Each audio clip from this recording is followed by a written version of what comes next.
What's up, guys? Welcome back to another Fall Obsession podcast. My name is Sam, once again hosting you guys. Thanks for tuning in. Awesome episode that we have for y'all this week. My guest is a returning guest. His name's Mark Zorich, and he is the man behind West Coast Long Range Precision Shooting out there in California. Mark has a little bit of history with us over here at Fall Obsession. You guys may or may not know that every year, every fall, we do, the past 3 years at least, we've done a veteran giveaway Texas whitetail hunt down here. And Mark was actually the very first veteran that we brought down here to Texas to hunt whitetails. He came down in 2021, hunted with Waylon Langford, our hunt host, and myself, and we got him on a great buck. It was just an incredible weekend that we got to spend together, and we recorded a podcast around that hunting experience and his previous hunting experiences. At the time, Mark was not only a veteran, but he was active duty law enforcement, and he was running this little side hustle called West Coast Long Range, where he was mainly working with hunters on, precision shooting at longer distances and all that good stuff. Since then, though, Mark has actually left law enforcement and is working for himself full time with this precision rifle training organization, basically, that he's created. And it's just an awesome thing that we, following his journey from down here, have gotten to witness and everything. So I invited him to come back on the show and just kind of not just catch up, but share with us everything that he's got going on and what all's been happening in his world since his whitetail hunt with us down here in 2021. So I hope you guys enjoy this conversation. Really inspiring to see what he's doing, and then we get into some stuff as far as just the kind of training that he does for not just rifle shooters, but hunters who are looking to extend their kill zone and their kill distance out there with their firearms. So great conversation that we have. But before we get into it, you guys know the drill. We got to talk about some of the partners that we have down here at Fall Obsession, some of the organizations that we work with, and the first one is Hoot Camo. Hoot designs their own camouflage patterns, and they make their own camouflage gear. They are based out of Texas down here with us, but their gear works everywhere. I've worn their gear in Colorado, in the snow, in Texas, in the hardwood trees, all that good stuff, and the gear has held up phenomenally. I have put that stuff through the ringer. I'm not even joking. I've texted Robson, the owner of Hoot, multiple times to tell him about how much I've not tried, but just should have beaten this gear to bits by now, and it hasn't happened yet. It's held up great. The thermal layers and the heavyweight stuff, the way that it works is just phenomenal. Up there in Colorado, we were dealing with single digits multiple times, and I it never fazed me wearing my Hoot gear, I guess I should say. So if you guys are looking for a good quality set of camouflage at a price point that is realistic for the blue collar hunter like you and me, that's a big thing, I know, for all of us, then go check out Hoot Camo. And even if you don't buy some gear, go check out their sales section, go check out their everyday wear, their fishing gear, all that good stuff, and pick up something. And if you use the code FallObsession15, it'll save you some money at checkout. So Hoot Camo, go look them up and see what they're all about. Elite Archery is a proud partner of us over here at Fall Obsession. The folks over there at Elite, we've been working with them for several years and shooting their bows, running their gear, running their setups, and man, I love my Elite bows. They are incredible. I know that in today's world, I'm a firm believer that there's not truly a bad bow out there anymore. Technology in the archery industry has advanced so much that it really just comes down to what you prefer and what's most comfortable for you. And that's why Elite tells everybody to go take the shootability challenge at your local dealer. Go put an Elite bow in your hand and see what you think for yourself. That's the only way you're going to know or believe what I'm saying as far as, what we like in Elite bows. So go take that shootability challenge, see what you think. Let us know what you think. I'd love to hear your feedback. And go to elitearchery.com and see all the good stuff that they're doing over there. The Outdoor Call Radio app is another podcast partner. Outdoors Dan from Respect the Game TV, he created an app that you can download on any device where you can stream hunting shows and podcasts on a loop every single day. You will catch Fall Obsession podcast playing on that loop on Mondays. That's the same day as our new publications, as well as tons of other hunting shows and podcasts that we all know and love. So go download the Outdoor Call Radio app today. It is free. You can start streaming immediately. And be sure that you follow Outdoors Dan on social media as well. He does a couple of live radio show broadcasts at local Midwestern radio stations. And even if you're not local to those radio stations, you can still catch those live broadcasts as he shares them on his Facebook a couple times a week. So Outdoors Dan, go follow him on social media and be sure you download the Outdoor Call Radio app.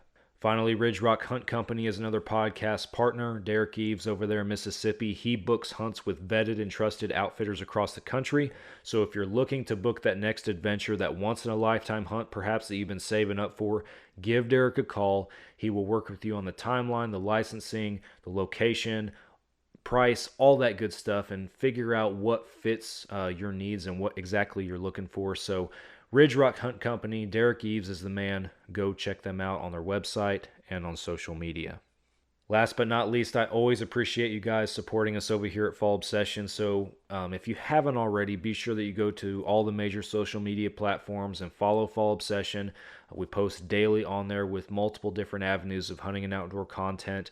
Go watch our shows on Carbon TV. This podcast streams on Carbon TV, as well as our Texas Dirt series, Midwest Mindset series, our Couch Chat series. All that stuff can be found on Carbon TV.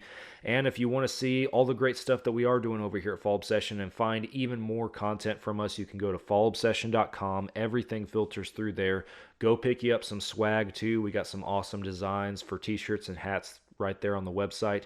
And right now in 2024, we are having our third annual turkey hunt competition. You can hunt from anywhere, just hunt turkeys like you normally would basically, but register for the contest so that your kill counts.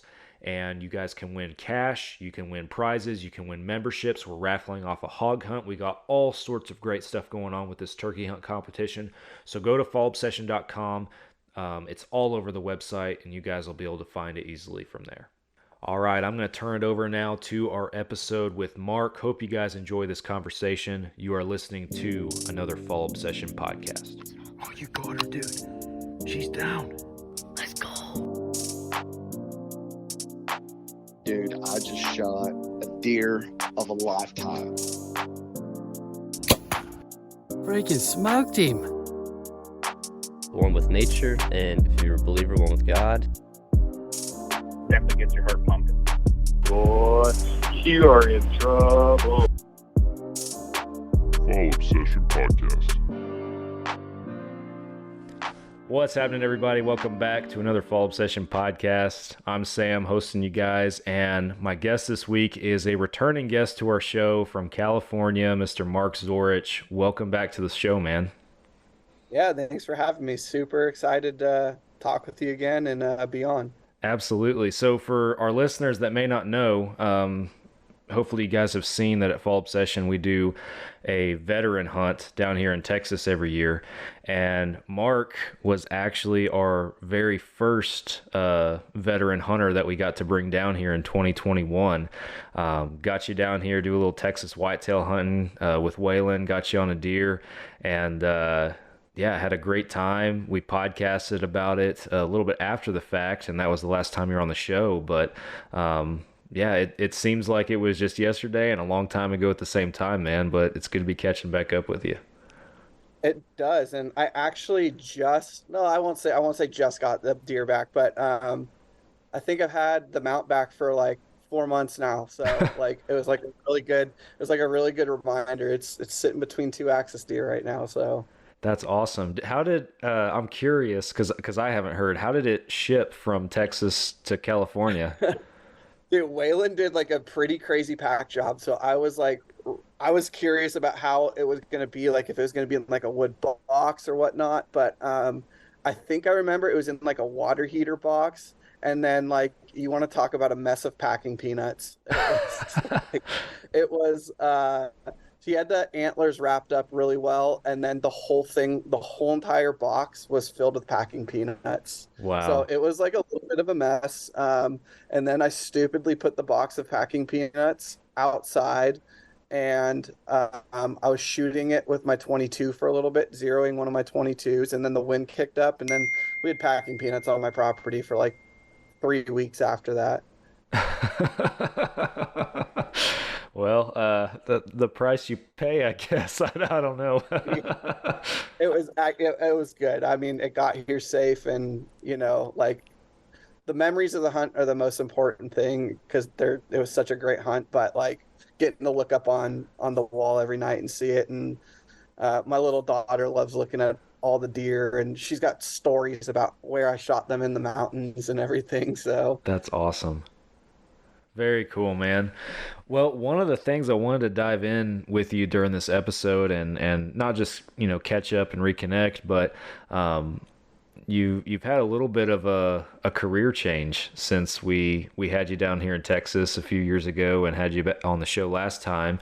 And listeners that want to go back and listen to that previous episode, I think I should have looked it up before we started recording. It slipped my mind, but I think it's episode 90, somewhere in there. They can go listen if they're curious, and then obviously they can see the video from your hunt back then. But you are a veteran, and at the time you were down here, you were also working in law enforcement, but you had a side gig that was West Coast long range, is what you call it. And I'll leave it to you. You'll obviously be better to explain it than I would.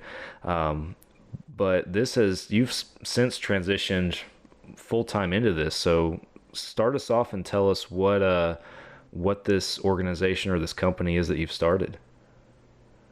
So when I was in law enforcement, I was a SWAT sniper and sniper team leader and all that fun stuff. And I eventually got trained to being a sniper instructor for the state of California. So I kind of started doing that, and then on all the hunting forums you've ever seen in the world, you always see the great argument of this caliber is better, that cartridge is flatter, and all that stuff. So one day I started posting up. I said, hey, this is my background. If you guys want to come out, here's a range. I'll host 10 of you guys at a class. And I think that class sold out in like a week. And it kind of just started off from there as like a little bit of a side hustle. I was like, cool, man, if I could do 2 of these a year, that'll pay for a rifle build a year. At that point, I was like just starting my journey into competitive shooting. So there's a lot of rifles to build to get into that world. I was still training police snipers and all that. And then it's just grown and grown and grown. It's grown to the point where I have my own 600-acre private range now. I have another 2,500-acre range that I'm working on at hopefully getting started here in the next couple months after we work out some logistics with the landowner. I travel all over the West Coast right now. We had a class in Nevada earlier in March. I had a class in Southern California in February, and yeah, it's allowed me to leave my job in law enforcement. And I'm, I guess, one of the lucky few that I can call myself a professional shooter these days. And I train people how to shoot things really far away. That's the simplest way to put it. But my biggest focus is on hunters. That's kind of how this whole thing came about. And I think one of the most neglected areas in hunting preparation is the actual shot that we need to take. It's we've all heard the whole old adage of just put a box through before you go out on your hunt, and that's fine and dandy for some, but if I've spent 18 years putting in for a tag, I want to be dang sure that if that trophy comes my way, that in any situation that I can take it. And so that's kind of the mentality I take with these guys. Really try and push their limits, not set false expectations. I get the comments all the time on, like, I got one this morning, teaching guys how to wound animals. And that's actually the exact opposite of that. It's teaching guys their capabilities and knowing where their limits are. Because if you don't know where your limits are, or you have a false expectation of your limits, that's when you get yourself in trouble with animals. So that's kind of like the whole ethos and whatnot of my courses. I do a lot of courses oriented to tactical shootings too, and then competitive shooting, but my main focus is hunters, and that's what I love to do. That's awesome, man.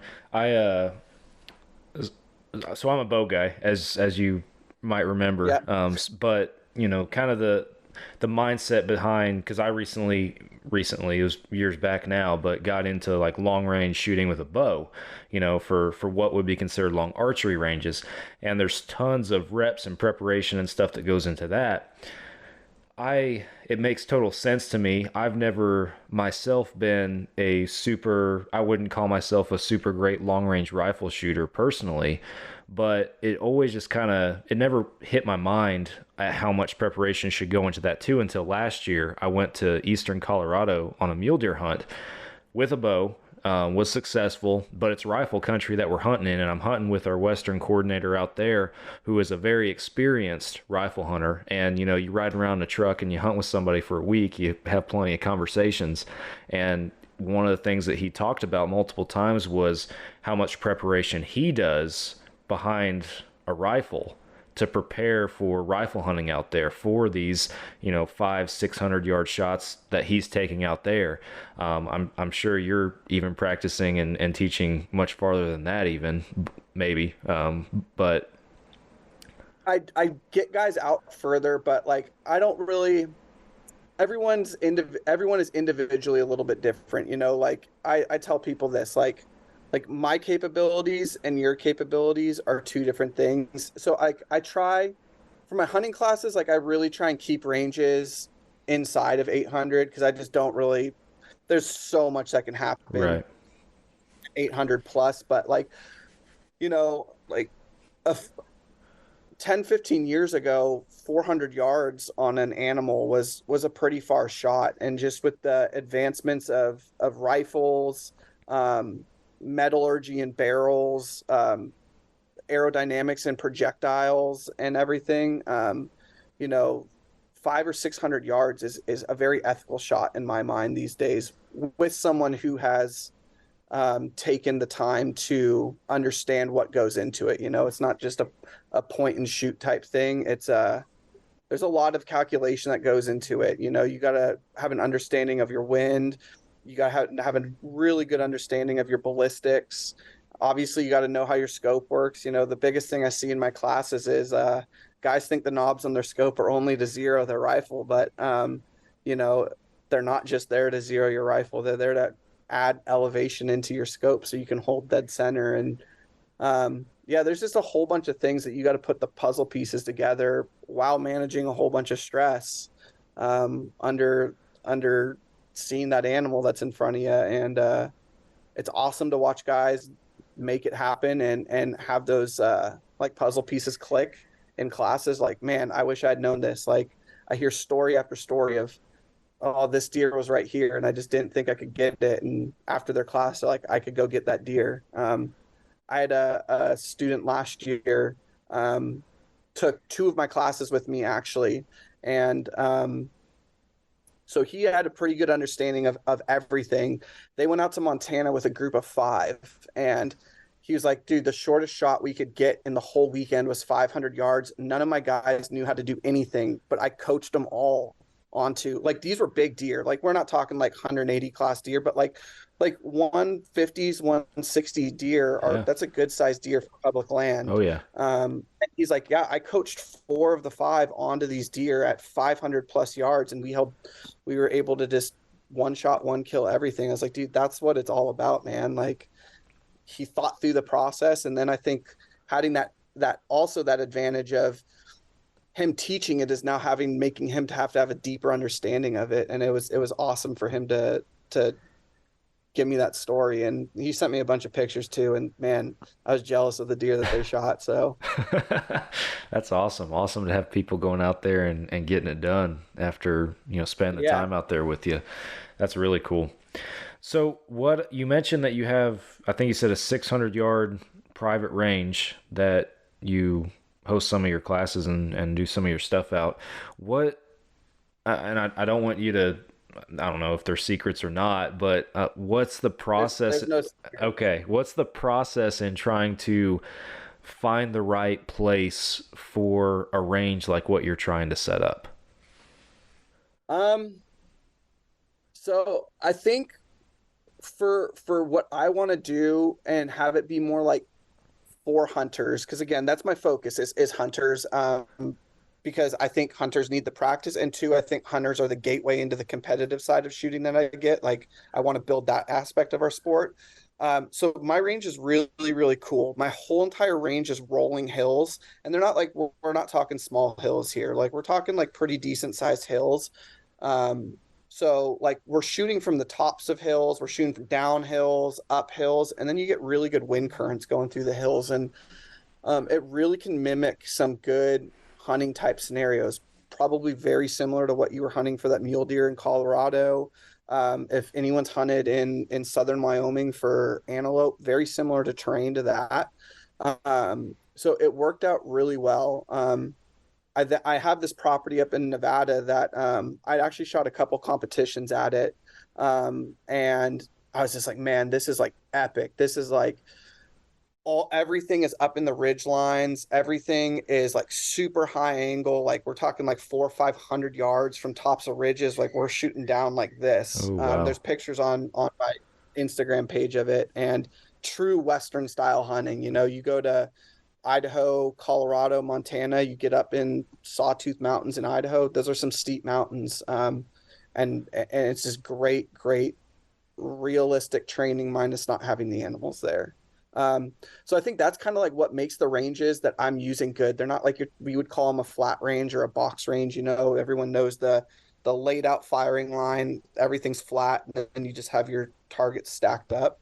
So like mine, like my private range that West Coast Long Range runs is like we can go out to 2,000 yards at it. Wow. I do some specialty classes for some extra long range shooting that we utilize that. We have a class called Make It to a Mile at the end of May. That's just like pushes guys to the ragged edge, but it's just a really special spot and it's unique. You know, it's not what we normally shoot at.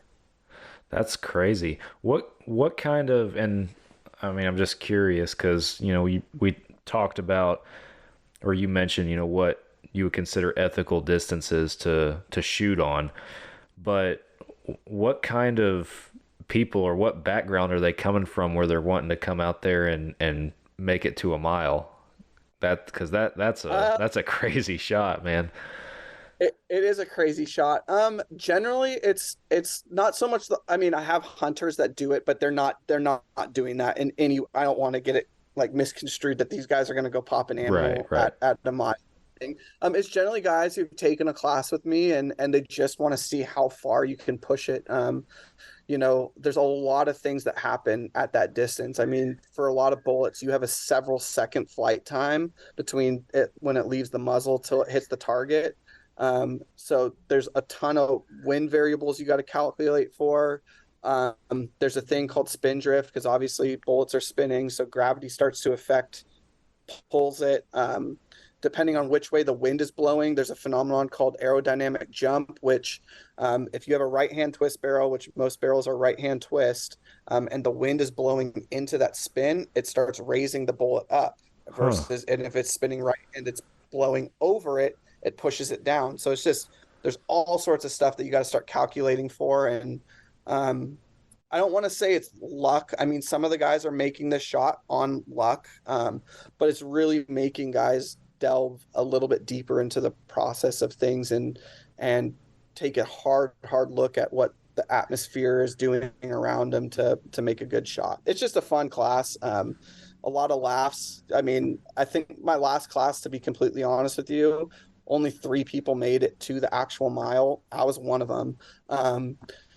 Because it's not easy. It's not like I can coach anyone and everyone to hit 1,000 yards. Like you give me 2 hours with you, I can get anyone to hit 1,000 yards. A mile is a whole different can of worms, and it's just pushing rifles to the ragged edge, and it's a good time. That's crazy. So for you, is it in just the previous law enforcement experience or your sniper training that you yourself understand all those concepts or anything, or have you taken it upon yourself to, learn those to the point where you're comfortable teaching them? Because, being able to not just do it, but being able to understand it to a point of being able to teach it, that's a whole nother level of just knowledge and comfortability in the subject. So where did you yourself get that background in being able to shoot like that? A lot of time behind a rifle. Yeah. Probably thousands of hours behind a rifle at this point. A lot of reading on like what most would probably consider pretty dry books. There's a really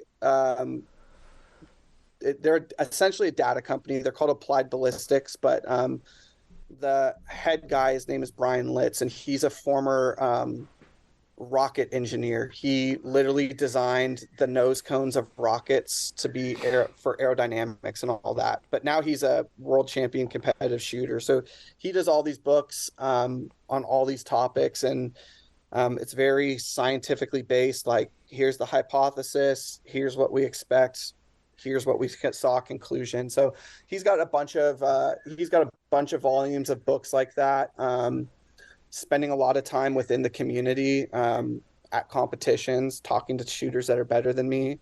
I actually was having a conversation, maybe it was a couple weeks ago, a month and a half ago or so, about someone was asking me about my law enforcement background, kind of a similar question that you just asked. And I wished that when I was a sniper, I was as good of a shooter as I am today. The shooter that I thought I was back then,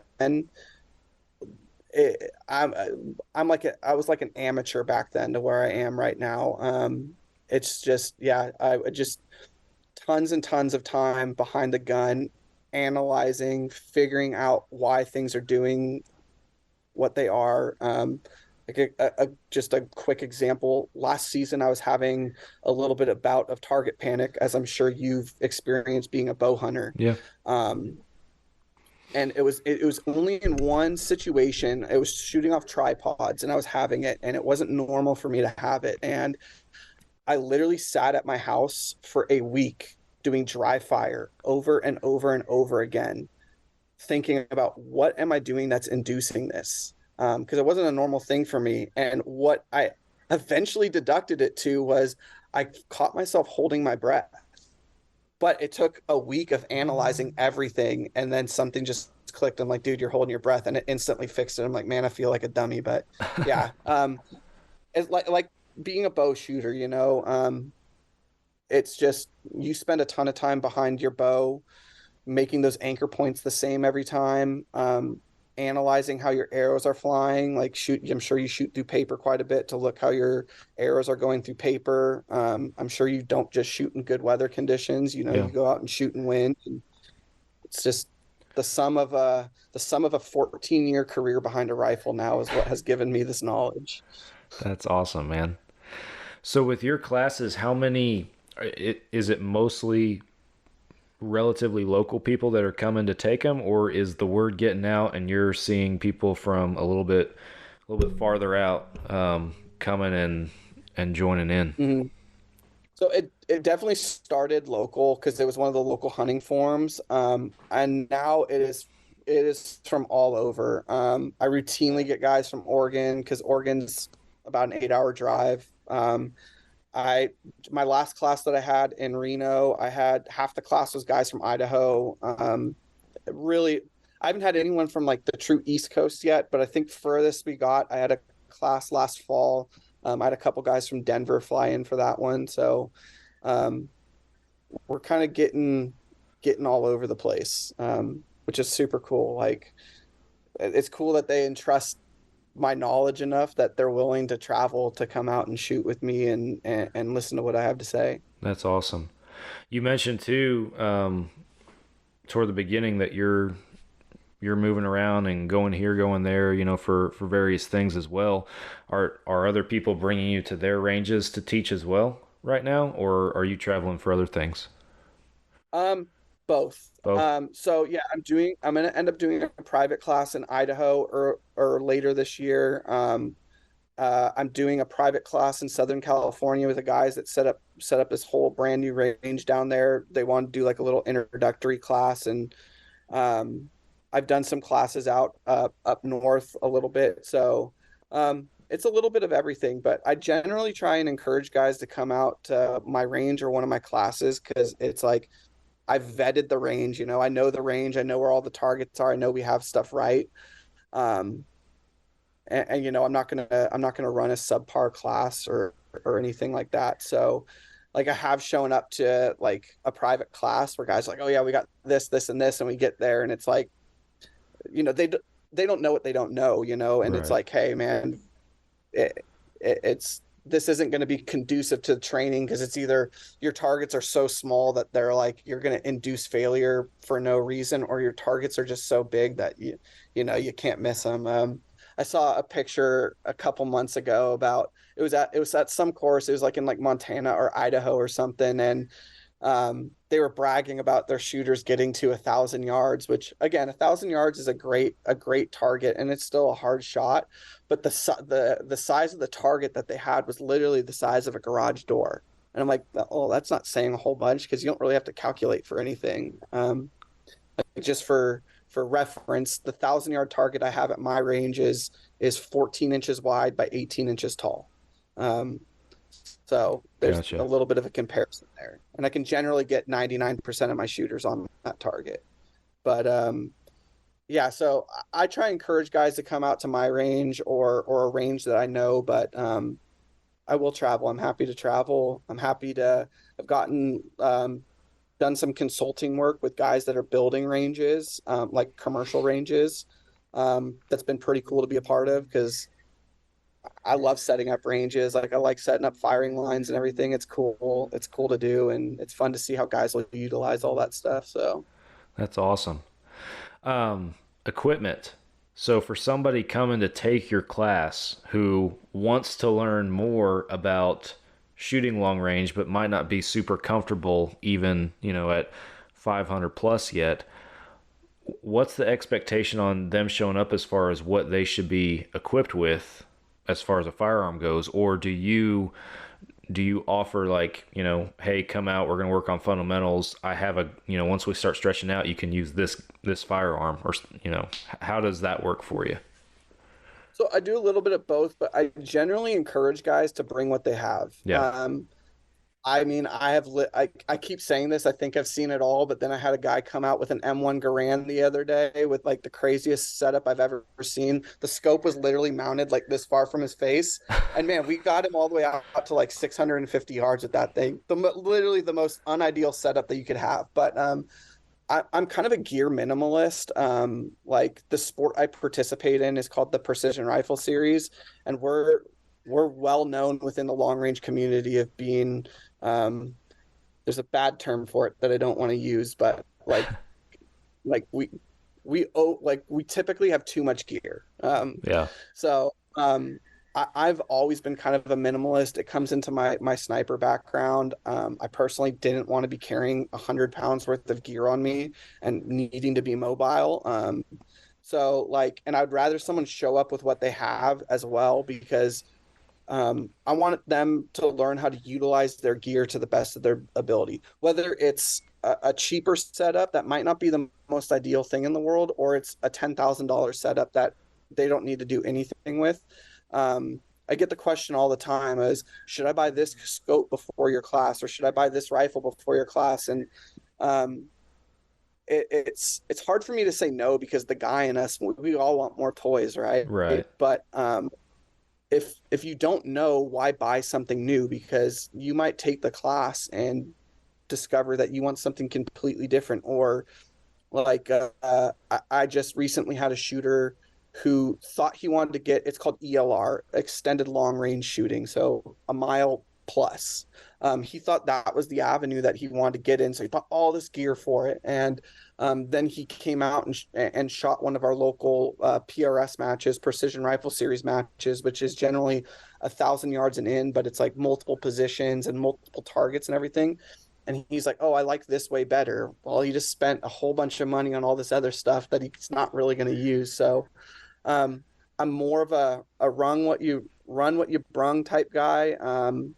Pretty minimal, just rifle, scope, bipod, shooting bag, and ammo. And then let's go from there. Some of my advanced courses, there is some more gear that is required or some stuff that I do recommend, but like I would call myself a fundamentalist. So let's keep it at the basics because the basics apply through the newest shooters or even a shooter that's at my level now. Yeah.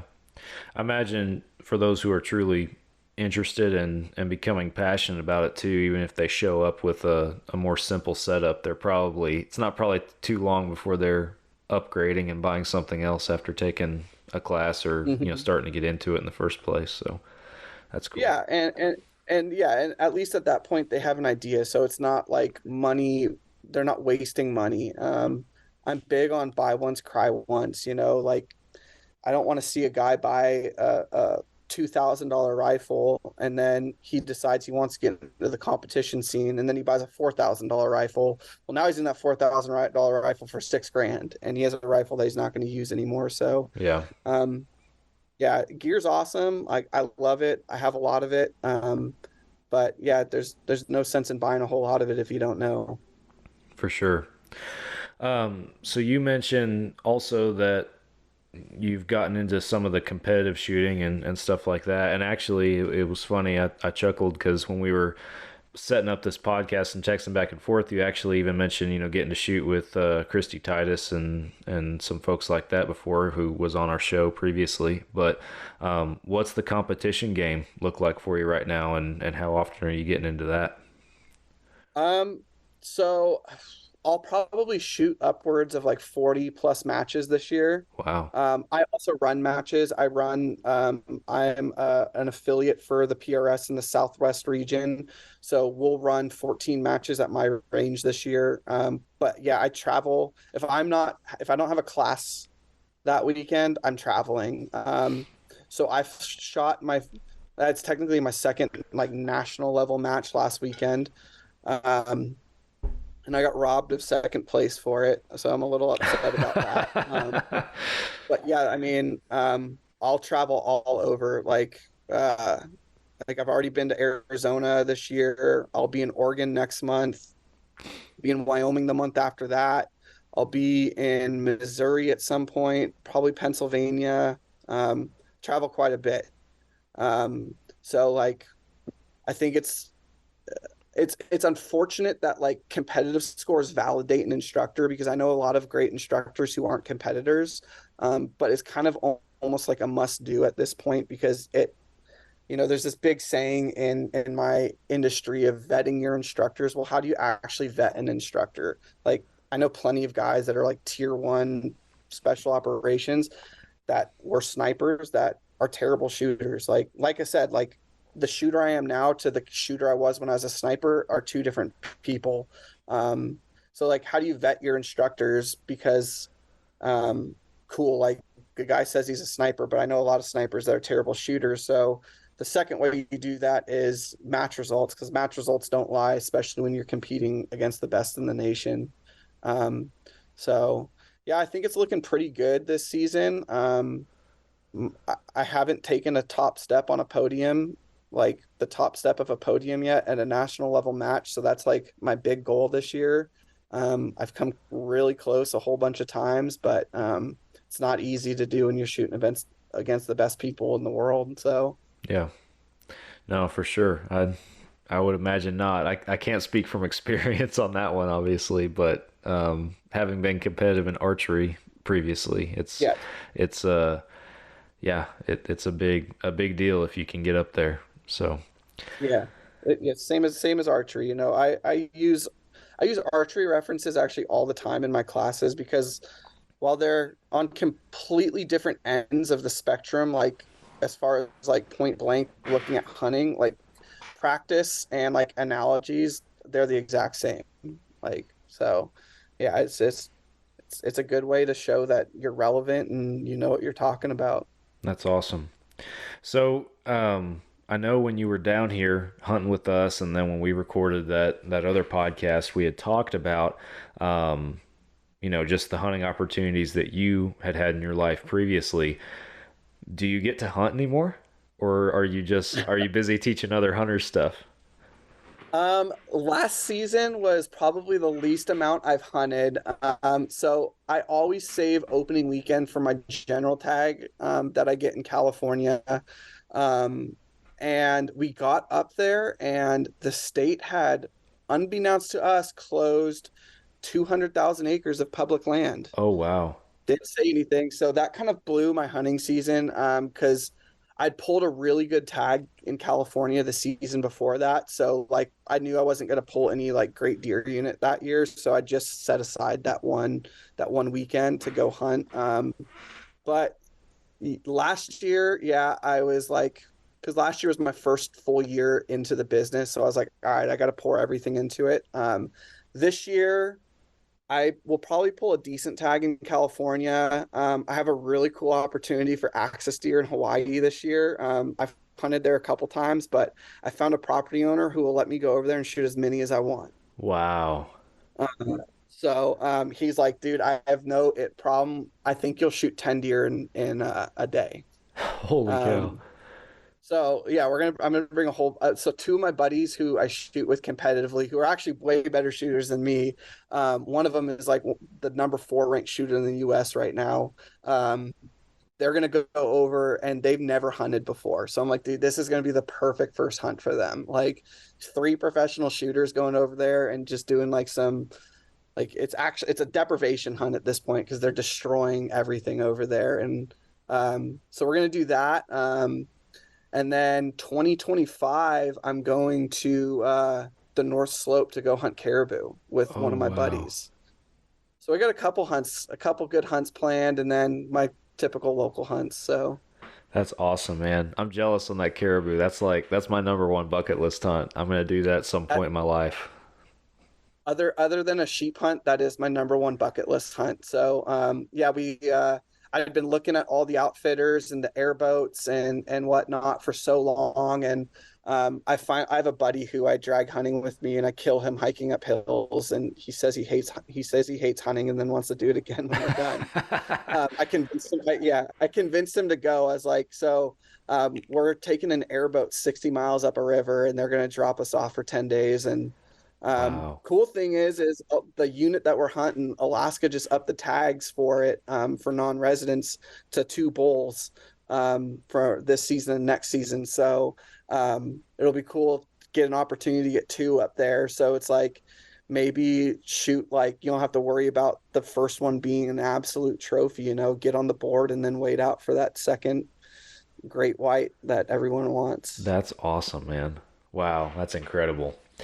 You were talking about that axis hunt, and I was gonna say if you kill 10 deer, you're gonna have to get some extra cooler bags to carry onto the airplane. Yeah, yeah, you know my method, so I'm gonna do that.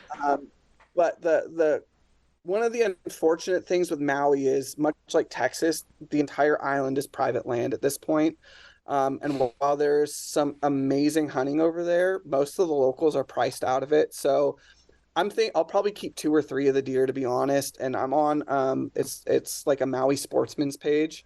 I'll probably donate the rest to the locals. Yeah. Especially they had fire over there last year. There's a lot of people in need. So I'll take as much as I can, but yeah, I'll probably end up donating a good amount back to the locals, and they love this stuff. So That's awesome. I still tell people about you taking that meat home and down here in Texas when you hunted down here, and I still chuckle about that. And actually, I don't know if I ever texted you this or told you this, but the year after, I guess it would have been in 22. Our staff manager here at Fall Obsession, he lives in Michigan. He flew down here to hunt hogs in the summertime with me in Texas, and he got him a nice hog and was going to take it back to Michigan. I was like, I know how you can do that. I know the drill. Yeah. It's so cheap. It's like it's everyone's like, oh, what, you're gonna ship all of it back? I was like, no, man, that'll cost like $500. It's going on as a carry-on. Yeah. Yeah. The Texas one was a little interesting because TSA tried to accuse me of bringing home like a dead dog, but I was like, dude, come on, we're in Texas. I was deer hunting, man. Like, but it's always worked. I've used it 3 times on airplanes, and it's cheap, it's easy, and your meat's gonna get home safe. Yeah, yeah. They asked our staff manager Todd, if I recall correctly, they asked him, what do you got in there, and he's like, I got a pig. And there was not much thought given to it. They're like, okay, just went on about their day. I imagine it Yeah, depends on probably the TSA person you get, but I imagine some of them have probably seen that a time or two, especially coming from popular hunting places like Texas or Hawaii, or where people have to do that frequently. So, but yeah, I still talk about it and still tell people about it because it was. I couldn't believe it at first, but by golly, it worked. I still remember sitting in the back of my truck in that airport parking garage, packing those packing those cooler packing bags them with up. you. Yeah, yeah, yeah. It's I mean, if someone knows a better way, like I don't want to take credit for this because I actually heard it on a podcast. That's how I found out about it. But if someone knows a better, cheaper way, I'll be open to it. But it's worked well, so Yeah, I'm sure. I don't know how else like you're gonna do it. Like what? You're gonna go pay for overnight freight? It costs you yeah. $600 to get a It'd be deer home. expensive. Yeah, for our listeners who might not know, and I'll run through real quick. We basically had the meat on ice for as long as we could, a day or so, whatever it ended up being, I don't recall, but it was cold enough that slipped it in cooler bags, and you had one bag that you checked with as much as you could put in that one, if I recall, and then yeah, whatever was left, you carried it on just in a like one of those flexible soft Yeti cooler bags or something similar to that. So it was, yeah, Yeah, works great. yeah. I think I had 50 pounds in each bag because Yeah. that was like the limit.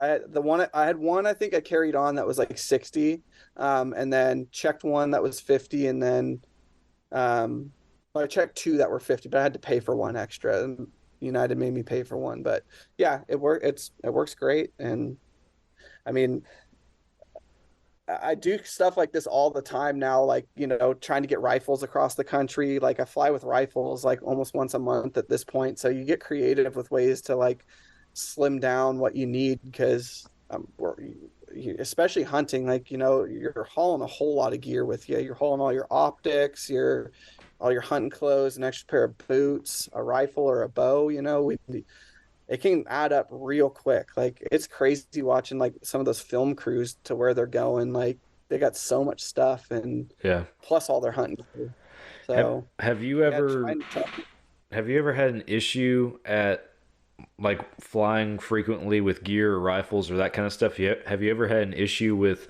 losing one or something happening? Because that's my biggest fear, and that's why I still have yet to actually fly anywhere to go on a hunt. I drive everywhere, but Mhm. I don't know if uh, you've had any issues. I have not personally had any issues. I've seen people have like pretty like minor issues. Like I've heard the rumor of, oh, TSA screwed with my scope turrets on purpose, but on the scopes I run, that wouldn't really even be possible. I've heard about ammo being confiscated, which funny on that is, so I shot a competition last weekend. There's a bunch of guys from Canada there. The Canadian Customs seized one guy's ammo in a group, but it was like a group of 5 guys that were coming down, and only one of them got their ammo seized, and then the other 5 came. But Canada, Canada's like worse than California with their gun laws. Um, but the thing that I would tell people if you've never flown with a firearm is just remember you're not in charge. Look up the TSA regs, have them with you. They're pretty simple to follow. But just remember, hey, baby, I'll be there in a little bit, okay? I know, I hear the buzzer. Okay, I'll be there in a little bit. Sorry, little one wants something. But just remember that you're not in charge. Like, there's nothing you can tell TSA other than having a printed copy of the regs with you to change their mind. The more you argue with them, the worse the situation's going to get. And I can tell you this, every airport in the United States does it different. Like, so normally I fly out of Sacramento International. Super easy how they do it. You don't have to follow the rifle back anywhere. You check the rifle in with the front desk. They say, hey, wait over here for 15 minutes. Um, If we don't get you, go to your gate. Cool, super easy. Um, Denver is completely different. So I flew in and out of Denver a couple times because it was gets us up into Wyoming, it gets us into Colorado and a few different ranges. Denver's completely different. So you have to check in and then you have to go into this back room and then TSA then scans it in a special scanner and then you got to bring it over to another part. I was just in Arizona earlier this year and they check your rifle in and then you just go with TSA and they look it over. So the biggest thing I guess is just it's easy. Just be familiar with the regs. Get good locks. Probably put an air tag in your gun case or your bow case is a good plan. Yeah. And then show up a little bit early. But I mean, I travel a good amount. My two really good friends who are coming to Hawaii with me literally fly every single weekend to a match. Wow. I've never seen them have an issue. So it's not too bad. Yeah. Well, that's encouraging to hear for sure. Again, like you said, I'm sure it's some people have more issues than others or it's different everywhere, but yeah, encouraging to hear. I'll take it into consideration. Yeah, I mean, if you want to go hunt caribou, you're going to have to do it. I know. I personally make that drive to Alaska because that's like a 4-day drive. But yeah, I mean, personally, if I could drive, I like driving. Like, I have a match in Wyoming later this year, and I'm like really debating on. It's like right at the cusp. It's like a 15-hour drive, or like all in all, from getting to the airport to landing and getting a rental car, an 8 hours in travel. And I'm like, man, do I want to do this? But I like driving, but sometimes you just got to fly, you know? Yeah. No, I get that. So I know you got family and other stuff going on, but before we wrap up, I wanted to ask you just through this journey that you've gone on, transitioning from law enforcement with this being the side hustle to now you are full blown into West Coast long range and everything that we've talked about today. What have been some of the biggest hurdles that you've overcome through this journey, and what have been some of the biggest lessons learned? So to be honest, like I haven't really had any hurdles. And that's kind of like the cool part about it. I would say like the biggest hurdle I have is like it's more me.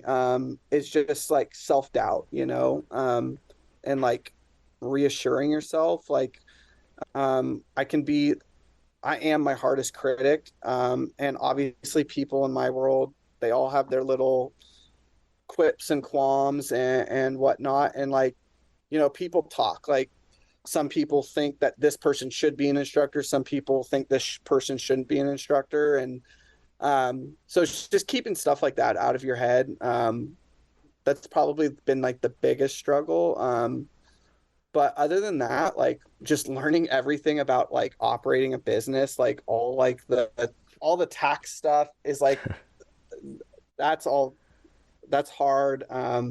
Like doing LLCs and whether to be an S corp or whatever, that's a hard one. Like learning how to do payroll for myself. But like there's you can either have someone do all of that stuff for you, or it's not too bad to learn. It's just been an awesome journey, you know. It's again, I'm super, super grateful and I'm super blessed. Like I wake up all the time, or I'm out at my range or before a class and just like get the chance to like sit and like be like, man, I can't believe this is my job. Yeah. I haven't worked a day since I left law enforcement. Granted, like I've really bit off more than I could chew for the next 2 weeks, with between training and it's the spring out here right now. So my range needs a lot of work, but, like I don't have a whole lot of stress on my shoulders these days, and it's just been awesome. So, I think it's like a perfect case of like, if you have an idea, like let it play out, do it, you know. Could have I failed? Yeah, I definitely could have. I can still fail, but it's you wouldn't know unless I tried. So Yeah. That's awesome, man. Well, it's been great to watch your organization, your company, your range expand and grow, from a distance from down here in Texas, obviously. But before we wrap it up, tell folks how they can find y'all, where they can find y'all, how they can sign up for a class if they're interested, all that good stuff. Definitely. So super active on social media, Facebook, West Coast Long Range, type that in. I'll be the first one that pops up. Instagram, West Coast _ long range. And then website, WCLR precisionshooting.com. Website has all the class schedules on it. It'll tell you if classes are or not sold out. And if you have questions, there's a little link on there and you'll shoot it right to me.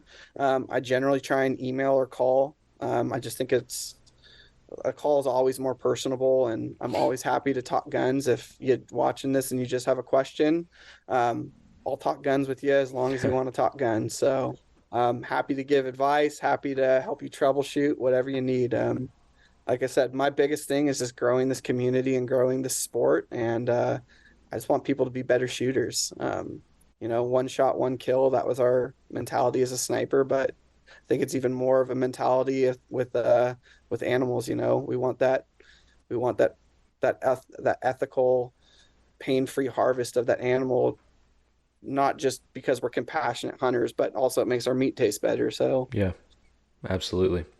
I saw on your website too, not to sidetrack before we wrap up, but you have a mentorship program or something like that.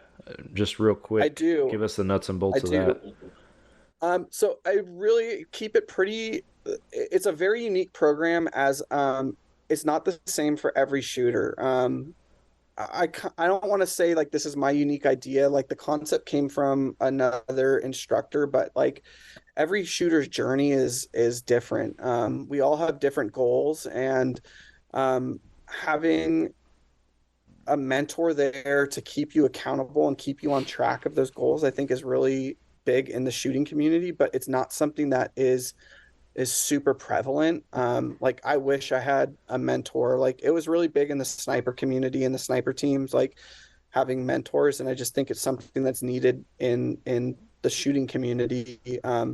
So like I make guys commit to it's either 3 classes or 3 lessons and then 3 range trips on their own without me, and then I'll give them specific stuff to work on, and then I tailor either those lessons or the classes that they're with me specifically to what they want. And then like we'll do a couple Zoom calls to debrief them. I make them take notes.